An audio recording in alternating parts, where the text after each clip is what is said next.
Hello. Hi, how are you? Good. How are you? This is the first time I've seen you since we've been I together. know. What a blast that was. We do one like family, not trip. I guess it's like your trip to Indiana a Yeah. year. And we get all the crazy kids together and it's just the best time. And that one time a year is when I try to get Sam to move to Indiana from New York. And we get like 90% of the way there and then she goes back to New York and I feel like we take 10 steps back. So It really is. It's like the summer I turned pretty, but Indiana style. And okay, well, first, welcome to We'll See When We're Dead. welcome, welcome, welcome. Oh my gosh, so fun. Actually, though, two things. The Indiana conversation could be every time we go, it's more real. But when we walked in to you have a beautiful home. And when Isla walked into Thank you. our 1,300 square foot home, she literally was like, I want to go back to Indiana. She's like, I can't live in this square footage. But then we landed on Sunday, and then on Monday morning, Isla's not in camp, and she's been begging me to rent a city bike, and we rode bikes together in the city. And then I immediately was like, this is the best place in the world. So I'm so confused. Well, it feels like then I need to just start with Isla. It feels Yeah. like she is Yeah. going to be my way in Yeah. because we'll do what Isla wants to do anyways. Yeah, between Sam's sister and myself, I feel like we're going to get the deal done at some point. I just think Yeah. like the timeline is a question mark for me. So, I mean, I didn't even think about this, but when we were jokingly chatting about it, Kyle was like, I could have season tickets to IU basketball. And the key to Kyle Romer's heart is IU basketball. So, and this is when we lose all the Purdue people that have started to listen because now we let people know like this is not going to be like a super Purdue friendly environment. This is going to be a no, pretty pro IU podcast, but IU. no. Yeah. Yeah. The IU fight song's like the first song I sang to my children when they were babies. So, Yeah, as it should be. I I mean, feel like that's exactly right. unless Purdue is in the Final Four and IU isn't, I'll like root for the Big Ten. But other than Yeah. that, no. Oh my gosh, so funny. Oh my Well, in the gosh. spirit of us being together Yeah. last weekend, we actually did a thing, and the thing was launching this podcast, My which we've God. been talking about, planning, Uh, giggling about, taking ourselves 0% seriously on for the last 6, 7 months. but like at the same time, so seriously. So seriously, I think there's so much like research and conversation right now around consistency and how consistency is like what allows you to build to something big, even if you don't know where Okay. you're starting. Um, and we've done that. I mean, we have it's funny now because we are looking back, thinking through, okay, like that topic's not going to be wildly relevant in Right. September, let's call it. So, Nope. like Sam's visit to the Masters, we've decided is going to come out of the vault next year when it's a little bit more relevant. And it will be really fun to release Mhm. that to people and share that content. Yeah, because now we can finally say we've been recording since March. It's wild. So we've Yeah. been actively once a week holding ourselves accountable to a weekly podcast recording. That is like the most consistent thing. And just for people, now we know I joked for 6 months, whatever it was, that like it would just be our parents listening to this. Yeah. And, ongoing, maybe that is what it is. But we've been so thankful for all of the people that joined us in this like I first week know. since launch. And we have been just like blown away by the response that people have shared in terms of the conversations feeling relevant, even just like enjoying listening to it. So big thank you to the people who are out here listening to this one currently because it's fun for us regardless of if anyone listens, but it Totally. is gratifying in a sense to know that there are people that are relating, which is the exact reason that we even wanted to start this. I know. It's been so fun to launch, but it's so scary. Like, also, a quick backstory. I was at your house, obviously, when we lodged, and Kyle was not supposed to come that weekend, and he surprised us because he was in India, whatever. And like the two husbands, India, not Indiana, just in yeah, case anyone missed that India, distinction. correct. India. He was in India for work. But like the amount of support from like the two husbands was like, so big. So it's just been like, you could tell we were both a little nervous when we launched it and It was pressed like a publish, I was this biggest scaredy cat last weekend. where Kev was Kyle like, and "You've been Kevin in were like, such a bad mood." He was like, "You've been in a bad mood for days." And I was like, "I think because I was just like freaked out because something new is, like, scary, and, like, putting your life out there in any capacity is, like, very alarming.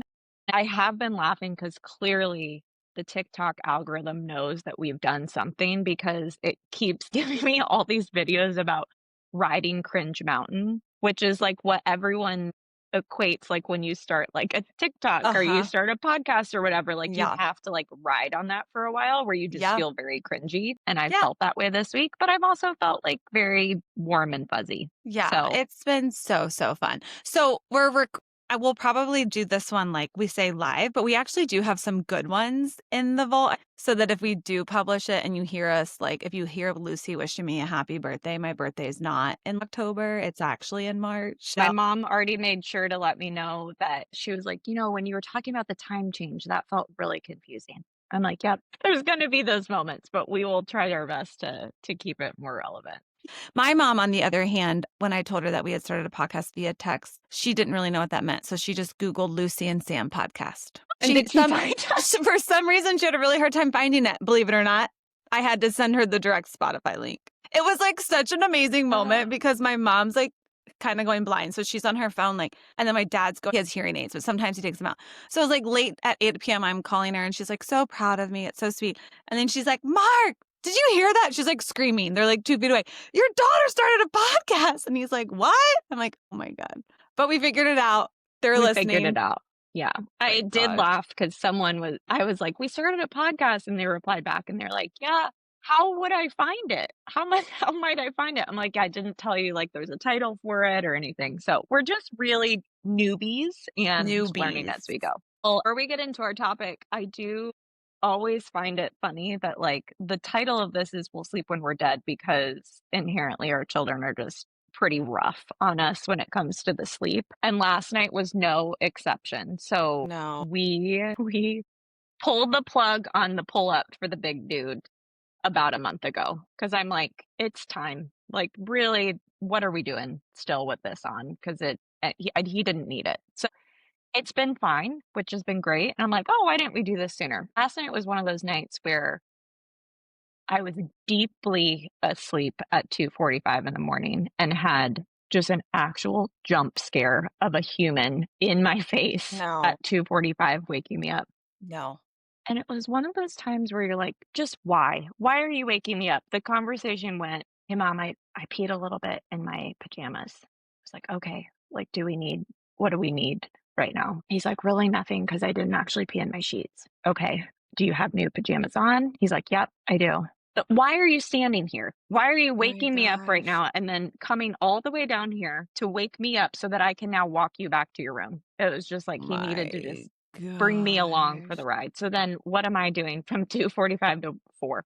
Wide awake, Wide awake. just ready for the day, trying to consider, and I'm, like, so curious if other people have this experience where what is the period of time where you're like, "This is I'm gonna This call is it. it. Yeah. I'm getting up for the day.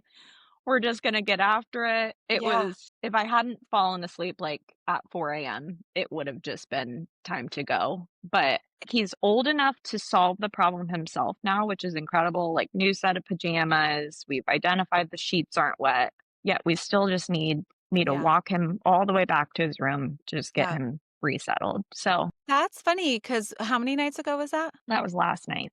So that's why I'm, like, basically my eyes are peeled open today with or taped open with masking tape. Because 2 nights ago, and also We'll Sleep When We're Dead, carbon monoxide monitor decided to go off in the middle of the night, and I'm by myself because Kyle's traveling, and it's not the low battery beep. It's like the full, like, 4 beeps, and I'm, like, Googling it, like, "Ooh, this either means faulty or, like, this could be happening," and that stuff scares me. And, Totally. of Can't course, really mess around with that. I have no ladder, so long story short, I had to call the fire department to come out at 3 in the morning. And this is what's so funny to me about this is I just imagine because you, like, live in New York, it's like the entire brigade of, like, the New York Fire Department.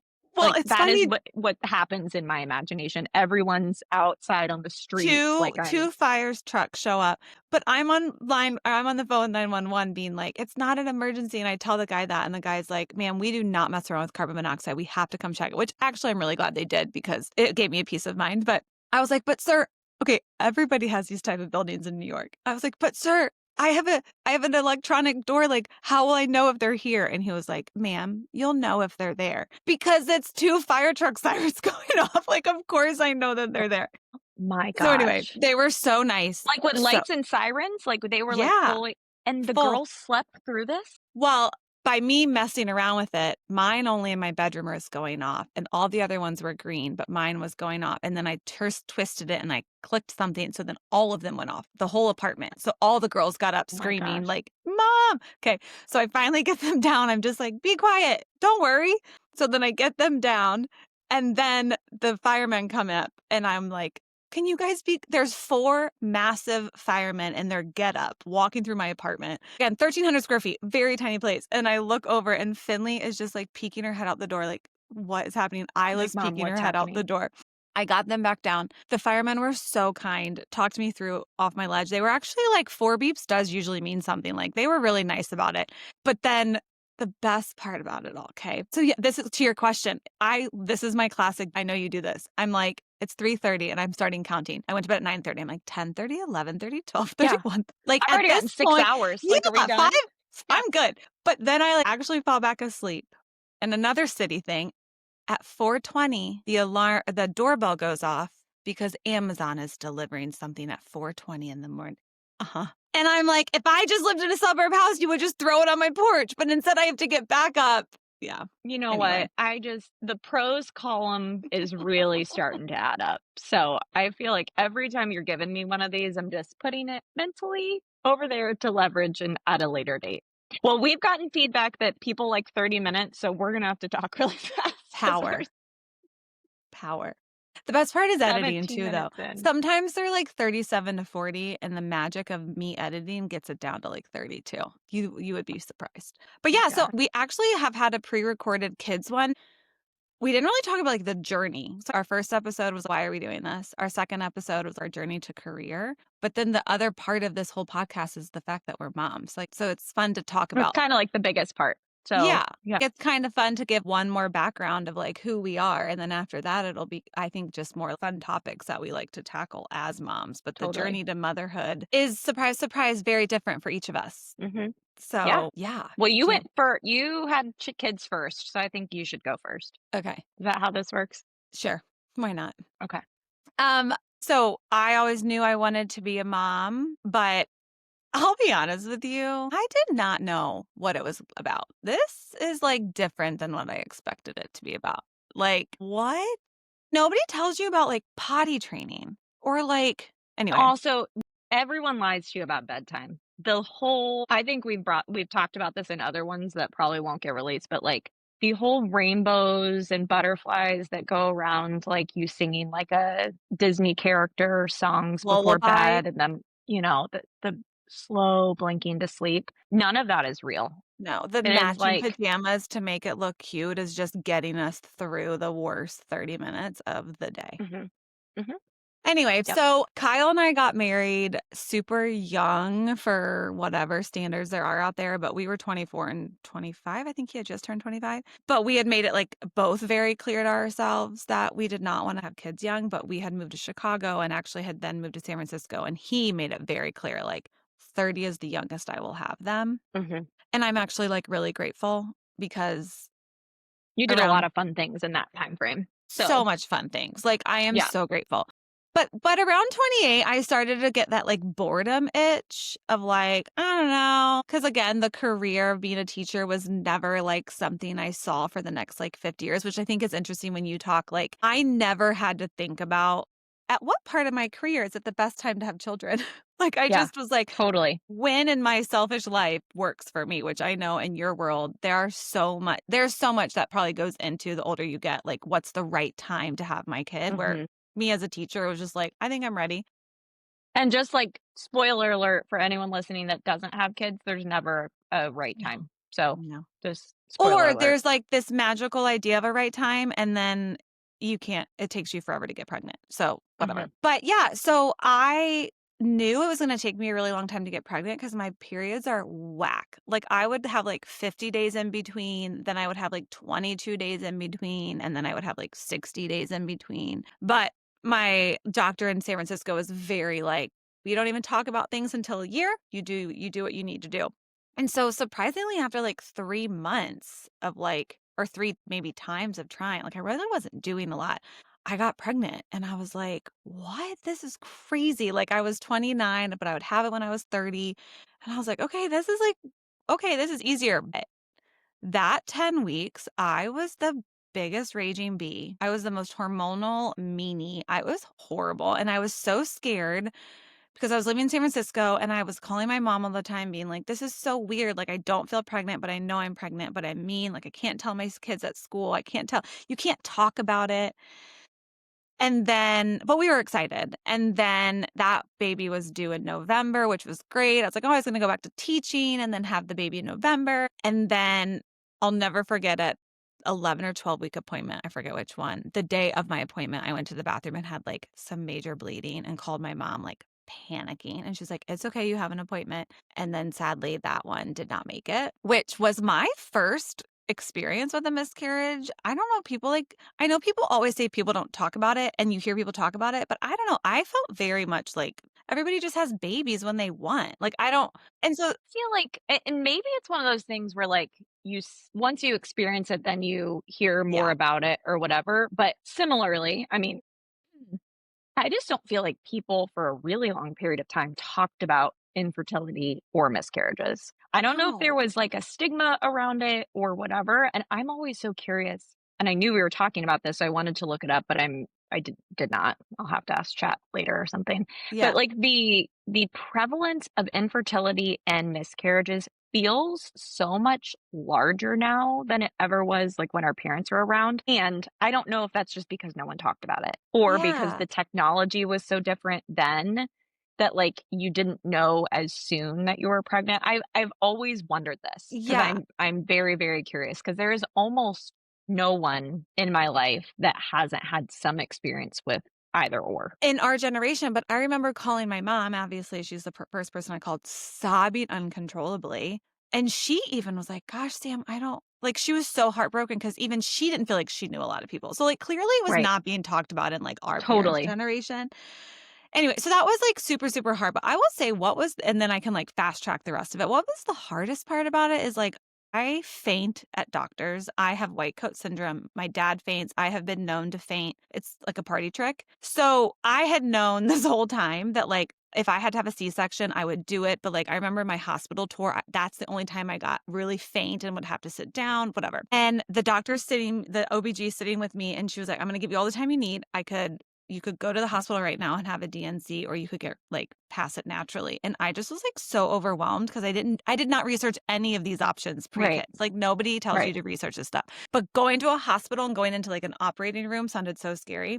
So I ended up passing it naturally at home. And I remember thinking afterwards, this was my first eye-opening experience. Like, women are freaking like superheroes. Like, the fact that like that happened, and then like 2 days later, I'm just like back at teaching my seventh graders math, being like, ha ha ha, here's math. Like, I don't know. It was just mind blowing to me. And then, of course, the more I talk about it, the more people are open. But I'm like, I just look at women so differently now. Like, people walking down the street, I'm like, I don't know what happened to you 2 days ago, but we just like go about our day. Like, we are just masters. Like, it's unbelievable. So that was really People hard. have whole lives outside of the experiences that you're seeing them in. Like, that is like my new I try to contextualize that in lots of different conversations. I'm like, you just don't know what people are going through. You really don't. And that was my first example because I always am like, I wear my heart on my sleeve. I have an open book. And then that happened to me. And I remember like not telling a lot of people. And then like the trauma of doing that at home and then getting up the next day and just like going to the grocery store and looking around the world being like, nobody knows that just Yeah, happened to me yesterday. This is crazy. right. So that took us like, we put a huge pause. Kyle actually took that the hardest. I was way ready to try before him. And then we ended up getting pregnant with Isla.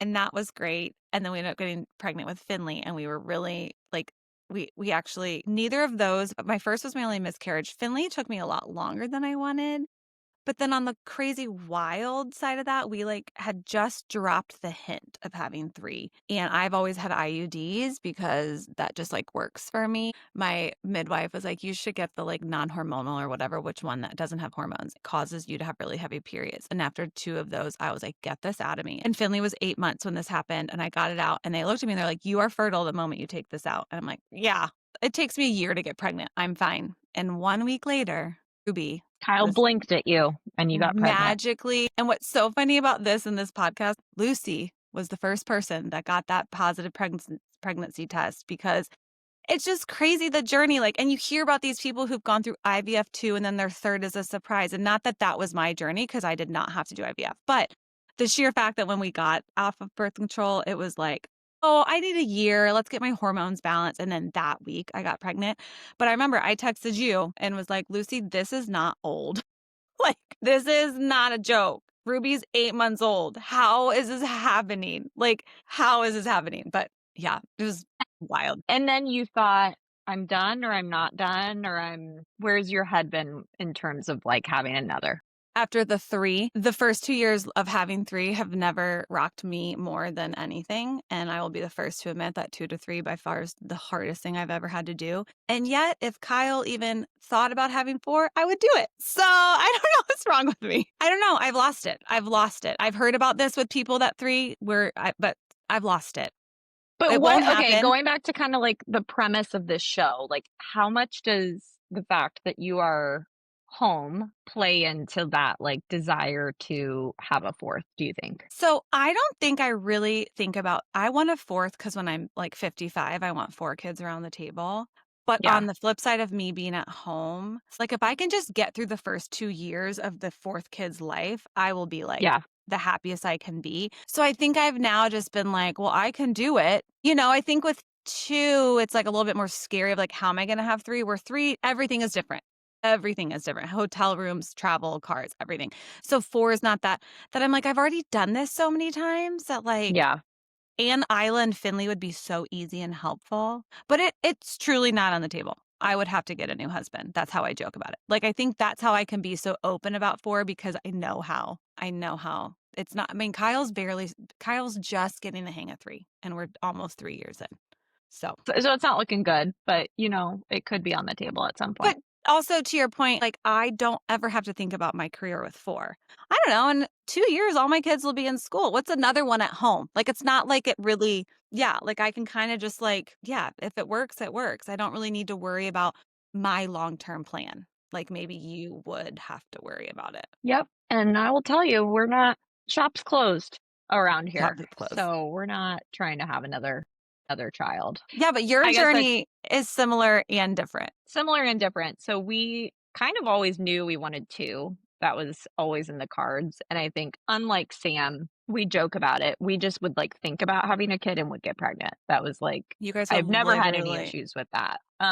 So Henry was easy, great, and then in kinda, like, the middle of COVID when we were still very locked down, living in Chicago, we started thinking about having another because Henry was getting close to 2, and I got pregnant. And I'll never forget going alone to my first ultrasound and sitting there getting the ultrasound, and they were like, "Okay, there's 1, there's 2, and there's 3. There's 3 sacks right now." And I was like, "Huh?" Like, I didn't it was so old hat with Henry, I didn't even think to have Kev on FaceTime. Kev wasn't even on FaceTime.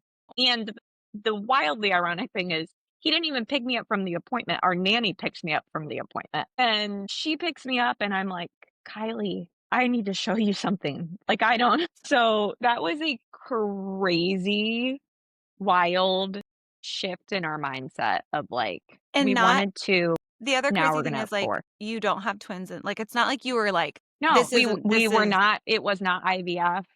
There's no twins in our Yeah, family. It so was just, like, it's not all like natural. right. So, so crazy. So, it was a crazy mindset shift where you're like, first of all, I'm a for anyone watching the video of this, I'm like a pretty small boned person. So, I was very concerned and Henry was teeny tiny. I make small little babies. So, that was, like, the first concern. The second concern was, like, how do you fit 3 car seats in a car. That Yeah, was, like, all my mind could get to, yeah. and it's You were interesting, always like, I like, "My bones will break," and yeah, and it's really weird. I feel like there are certain times of life where I, like, can't pinpoint specific memories or conversations, and then there are points in time that are so clear.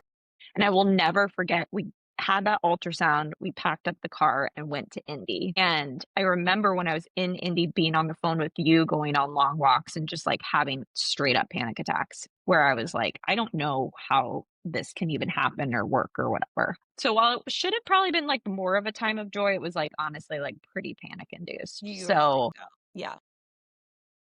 flash forward a couple weeks, we went back, and at that point, there were only twins, and so we were like, "Okay, that feels sad and more doable and, like, less panic-induced." Flash forward a couple more weeks, I think it was, like, my 12-week appointment at that point, there was only 1 baby left, and then ultimately ended up losing that baby as well. So, it was, in terms of, like, emotional roller coaster, one of the craziest experiences, craziest, like, let's call it 6 to 8 weeks of my life, our life, trying to like continue to like reframe what is this, like getting excited and then getting sad and then getting excited and then getting sad. And so Yeah, because I remember the panic, but then I remember that tiny 2 to 3-week period where you were actually like, "Kevin and I are excited about the twins. It's gonna work. we got We're really excited excited." about Like, having twins twins. could be really Yeah. cool. Like, you had, like, a short which is why miscarriage is so wild because you do for 10 to 4 whatever weeks, you wear these glasses, and then all of a sudden, your whole world is not those glasses. It's, like, kind Yeah. of bananas. So that was, like, pretty tough, I would say, and also because Henry was so easy and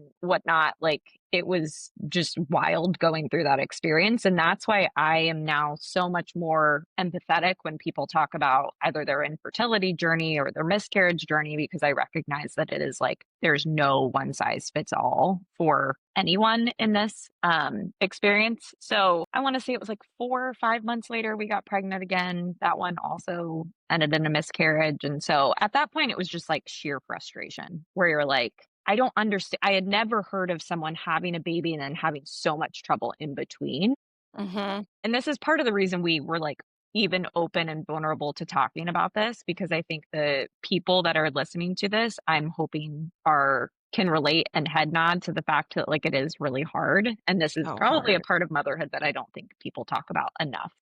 Because during all of these, doctor's appointments you're missing work for, all of these emotional roller coasters, you're either putting a smile on your face for the children you already had or just, like, going to work, like I remember with the second miscarriage, I had just started a new job, and so I was pregnant when I started. I was like, "Hey, can you guys let me know your matern" it was a startup, so I'm like, "Can you let me know your maternity policy?" And they had never even had to figure that out yet. So, that's one of those situations where you're telling a new boss you're pregnant, and then, like, 5 weeks later, you're calling, crying, and being like, "Just kidding, like, I'm not."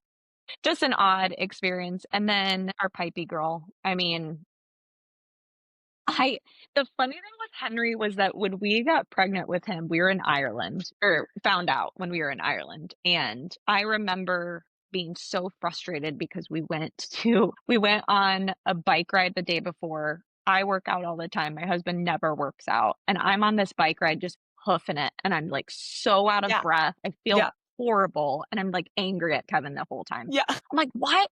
You're not even in good shape." Like, "This isn't fair." And he's like, "I don't know. What do you want me to do? Like, I'm not sure." And then the next morning, I had, like, been feeling all night that I was pregnant. It was the weirdest thing. I just, like, felt this sense that, like, literally God was telling me, like, "You're pregnant." And I had 1 pregnancy test with me, and I took it while I was there, and it was, like, immediately went to positive. So with Piper, it was also funny because I didn't think there was any way we could be pregnant, and I was like, "I think I am. I feel like I am." And I took a test, and it was, like, the exact opposite in the sense that it was not, like, bleeding red or whatever, like, so positive. It was, like, the faintest little line that you could ever see, and I remember sending you a picture and being like, "Look at this," and you're like, "What am I looking at?" yeah, couldn't see it.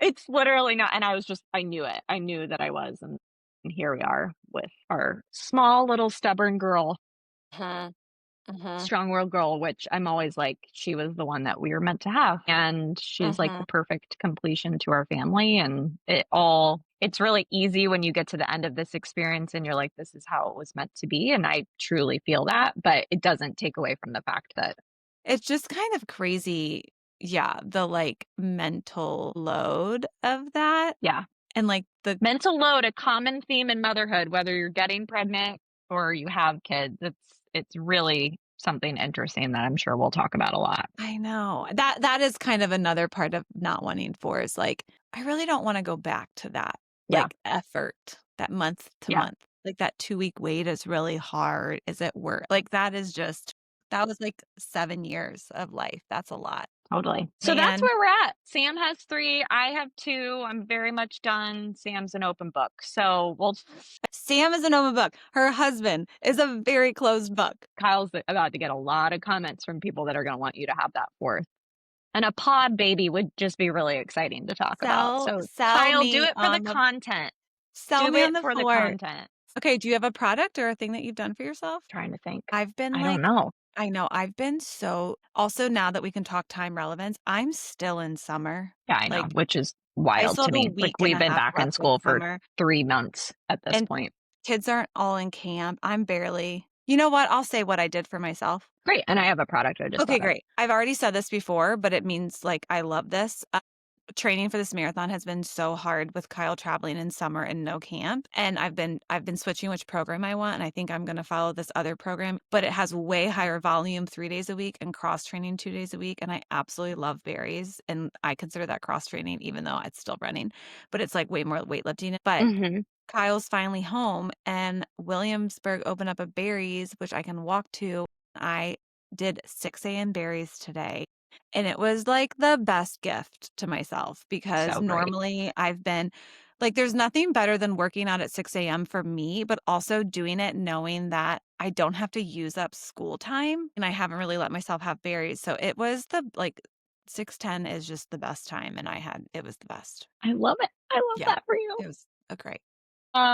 Okay, my thing is it's gonna be sleep relevant because I just think Perfect. it's so funny, but there is a kids vitamin brand called Haya that I've been giving the kids these multivitamins, whether or not they need them, besides the point. But they sent a sample pack of like a bedtime, basically a non-melatonin vitamin recently. And I was like, "Oh, I don't feel good about giving it to the kids just because I don't know if they need it and I don't know what's in it." But I used it for myself the other night, and it was, like, the deepest sleep that I've had in such a long Was time. not expecting you to use it for yourself. Yep, used it Wow. for myself. So this kids bedtime vitamin, just used it. But so we'll see, I might get some for myself long term, but we know that I'm a horrible sleeper, so I'll try almost anything. But anyways, all right, that's it. Thank you.